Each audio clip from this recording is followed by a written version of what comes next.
Bueno, la verdad es que la noticia nos llega de forma inesperada. Nosotros acabamos de volver de vacaciones, de estar 4 semanas en la playa y no habíamos notado absolutamente nada, ni un solo síntoma.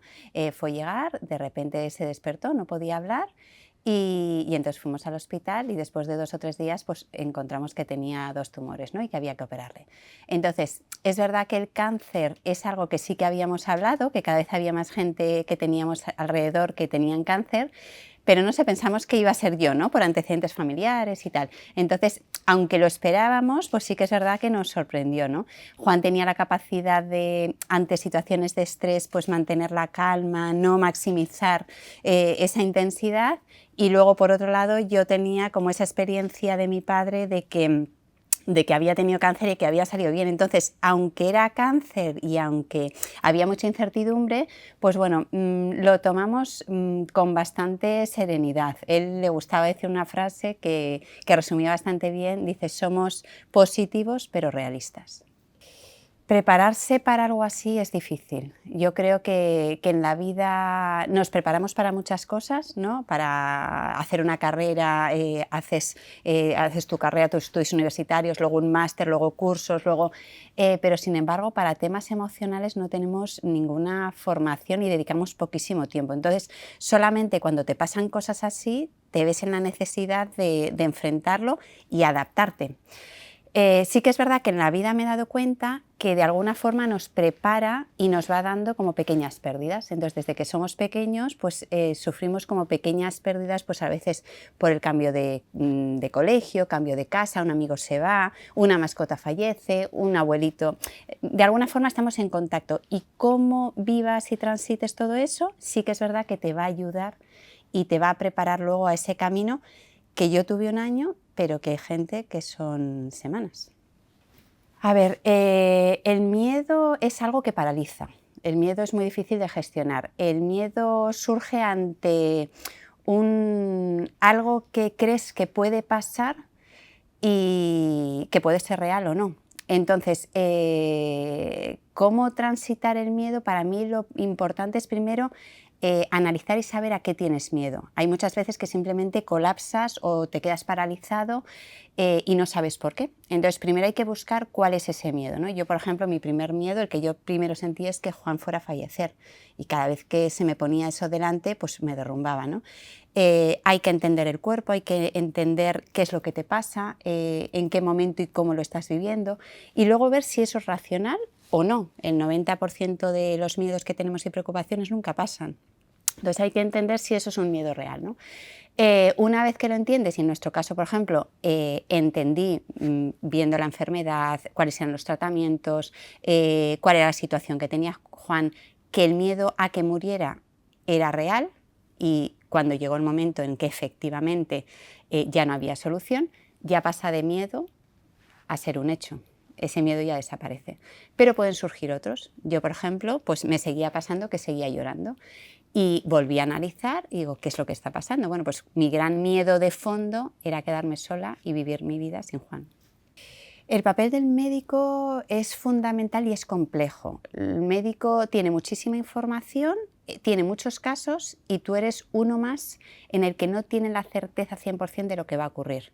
Entonces, sabe a lo mejor lo que puede ocurrir de media, pero no tu caso ni a qué familia se está enfrentando. Entonces, sí que es verdad que son prudentes, dan información y de alguna forma también esperan cómo la familia va a reaccionar. Entonces, un papel fundamental acompañando a una persona es el coger esa posición, tener la valentía de enfrentarte a lo que hay y preguntar. Preguntar, abrir ese canal de comunicación, exigir que te expliquen para poder adaptarte a lo que estás viviendo, porque una de las cosas que me he dado cuenta es que tendemos a no aceptar las cosas que son dolorosas, como si no aceptándolas no pasaran.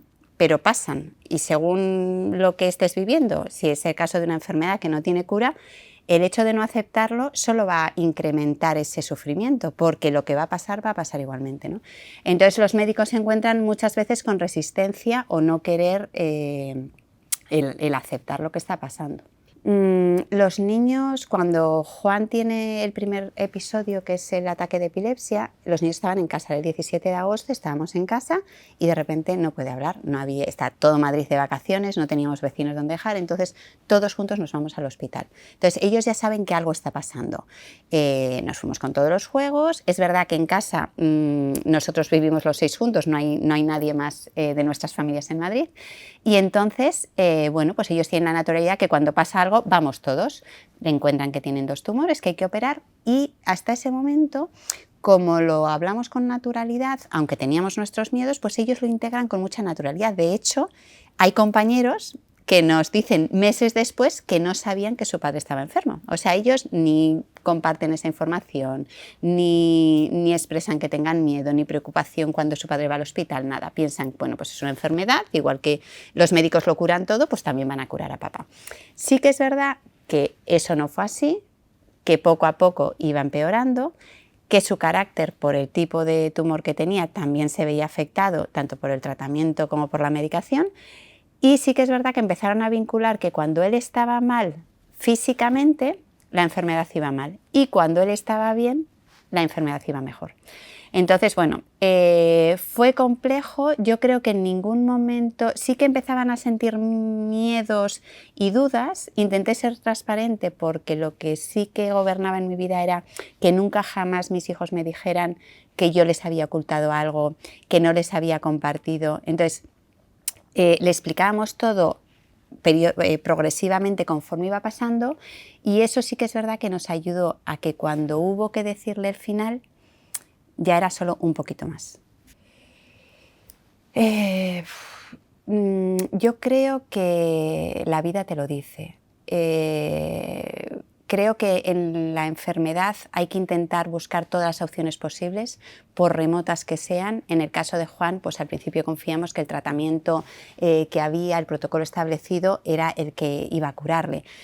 Cuando vimos que no fue así, pues mi búsqueda y mi foco fue el intentar buscar ese ensayo clínico, ese estudio, esa investigación que pueda estar abierta en algún sitio, en algún rincón, independientemente de donde fuera.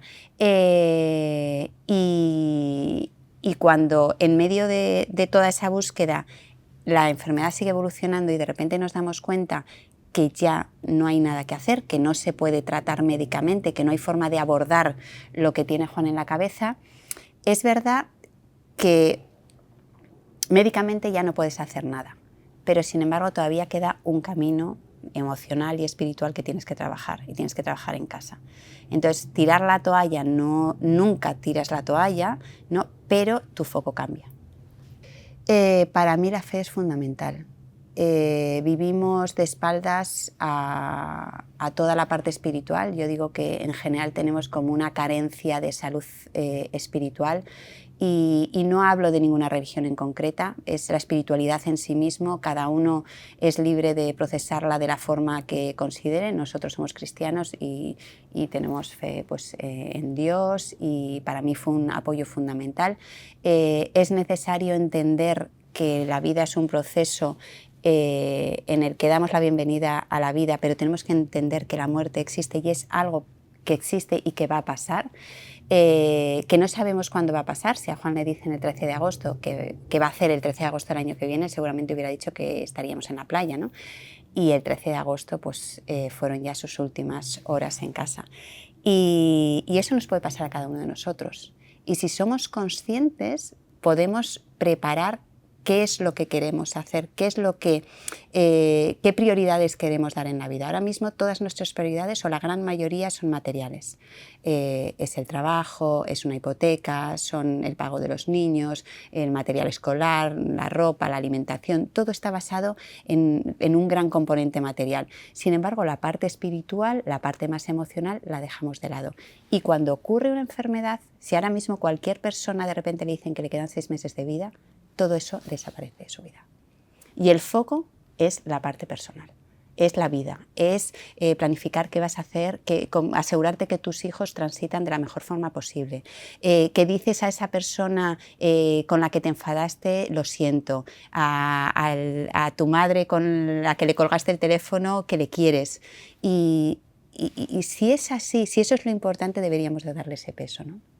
Pues la verdad es que recomendar es difícil porque cada persona va con una mochila y tiene sus miedos, cada persona tiene su casuística, la enfermedad es distinta y pueden ser muy crueles, pero sí que es verdad que yo lo que sentí es que primero hay que aceptar lo que tienes delante aunque no te guste. Tienes que ser capaz de vez en cuando aparcar los miedos, la ira, el enfado que tienes con la vida, con todo, para disfrutar de la persona que tienes al lado porque está ahí al lado todavía, sigue ahí, todavía tienes a lo mejor horas, días, semanas, lo que sea, pero está ahí y cada día que vives hoy será un recuerdo mañana. Y eso es importante, ser consciente. Luego también que no es algo único, no es un castigo que te ha pasado a ti o a tu familia. O sea, lo que te está pasando le pasa a muchas familias, pero no lo compartimos. Compartimos un viaje a Asturias, compartimos un viaje a París, pero no compartimos que tal persona está mal o que va a fallecer o que le echamos de menos, ¿no? O como hablaba un día con una amiga que había fallecido su padre, y dice, es que necesito hablar con él. Digo, por supuesto, es que necesitamos hablar con ellos, ¿no? Empecé a escribir el libro de forma terapéutica. Yo necesitaba, nosotros vivíamos solos en Madrid, nuestras familias estábamos fuera, nos dimos cuenta que cada vez que decíamos cualquier mínima información de detalle de la enfermedad, colapsaban y teníamos que dedicar días y días a intentar tranquilizarles. Entonces yo necesitaba contárselo a alguien y encontré en un folio en blanco pues ese amigo, ese confidente que no me juzgaba, que no me iba a preguntar cómo me sentía, sino que me iba a dejar que hablara todo lo que yo necesitaba hablar, compartir y a veces ordenar. Conforme iba escribiendo, iba sintiéndome mejor y hubo un momento en el que el libro me daba respuestas, cosas que habían pasado un día, de repente veía meses después que se volvían a repetir y entonces empecé a entender parte de la enfermedad. Y conforme iba avanzando, entonces me di cuenta que eso me hubiera gustado leerlo a mí. Y es cuando sentí que el libro que había empezado para mí, pues ahora el objetivo era que fuera de ayuda para otras personas.